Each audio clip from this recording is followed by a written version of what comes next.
পশ্চিমবঙ্গের বিভিন্ন পরীক্ষায় বারবার বহুবার এই প্রশ্নটি এসে থাকে।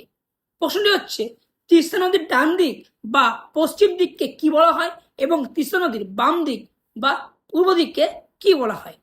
বহুবার এসছে এই প্রশ্নটি। আজকে আমি এই ভিডিওর মাধ্যমে এই জিনিসটিকে সহজভাবে আপনাদের সামনে তুলে ধরব। এবার আমরা জানবো তিস্তা নদীর ডান দিক বা পশ্চিম দিককে বলা হচ্ছে তোমার তরাই অঞ্চল। তাহলে তরাই অঞ্চল হচ্ছে ডান দিক বা পশ্চিম দিক, আর পূর্ব দিক বা বাম দিককে বলা হচ্ছে ডুয়ার্স অঞ্চল।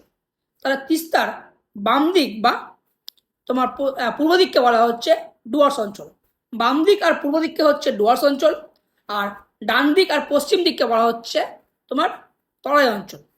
Concept clear? তরাই হচ্ছে ডান দিক বা পশ্চিম দিক, আর ডুয়ার্স হচ্ছে বাম দিক বা তোমার পূর্ব দিক। এই তরাই শব্দের অর্থ হচ্ছে স্যাঁতসেঁতে বা ওয়েটল্যান্ড।